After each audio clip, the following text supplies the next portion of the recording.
પહેલા નાયકાની વાત કરીએ તો નેટ પ્રોફિટમાં લગભગ 61% ઉછાળ જોવા મળ્યો છે. 16 કરોડની સામે 26 કરોડ નેટ પ્રોફિટ જોવા મળ્યું છે વાય ઓન વાય બેસિસ પર.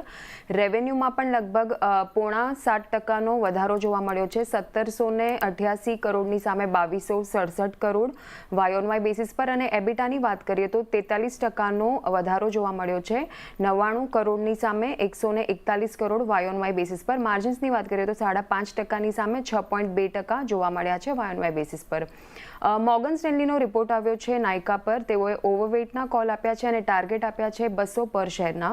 તેઓ કંપનીના બિઝનેસને ટેકનોલોજી એજ તરીકે જોઈ રહ્યા છે અને એફવાય 2024થી 2027 માટે ટોપલાઇન CAGR તેઓએ 29%નું અનુમાન છે તેઓ તરફથી. ત્યારબાદ નેશનલ ફર્ટિલાઇઝરની વાત કરીએ તો Q3ના પરિણામ આવતા જોવા મળ્યા છે. નેટ પ્રોફિટમાં લગભગ 70%નો ઘટાડો જોવા મળ્યો છે. 151 કરોડની સામે 46 કરોડ નેટ પ્રોફિટ જોવા મળ્યું છે વાય ઓન વાય બેસિસ પર. અને રેવન્યુની વાત કરીએ તો લગભગ 23%નો ઘટાડો જોવા મળ્યો છે. 5856 કરોડ રેવન્યુ બુક થતા જોવા મળ્યા છે વાય ઓન વાય બેસિસ પર. અને એબિટામાં પણ લગભગ 53%નો ઘટાડો જોવા મળ્યો છે. 150 કરોડ એબિટા બુક થતા જોવા મળ્યા છે. અને માર્જિન્સની વાત કરીએ તો 4.2%ની સામે 2.6% માર્જિન્સ આપણને વાય ઓન વાય બેસિસ પર જોવા મળ્યા છે. થેન્ક યુ શ્રદ્ધા, મારી સાથે જોડાવા બદલ અને વિગત શેર કરવા બદલ.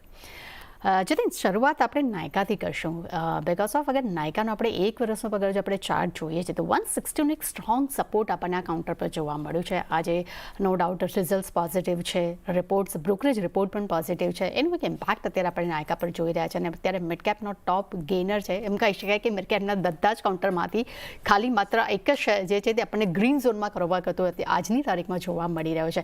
તો ટેકનિકલી નાયકા તમને કેવું લાગી રહ્યું છે?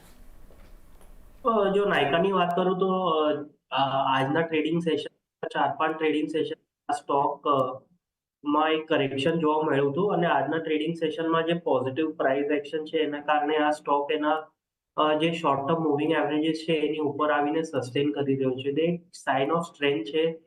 અને 4-5 દિવસના કરેક્શન બાદ આજે મૂવ આવ્યો છે. મને લાગે છે કે એક જે અપમૂવ હતો એનો એક રિઝમ્પશન થાય છે. એ 184-186 ના લેવલ સુધી આજે અપમૂવ છે એ કન્ટિન્યુ રહી શકે. 168 નો સ્ટોપ લોસ રાખવાની સલાહ આપીશ અગર જો કોઈ કરંટ લેવલ્સ પર લોંગ કરતું હોય તો. 184-186 ના ટાર્ગેટ છે. અમારો વ્યૂ પોઝિટિવ છે નાયકા પર. નાયકામાં પોઝિટિવ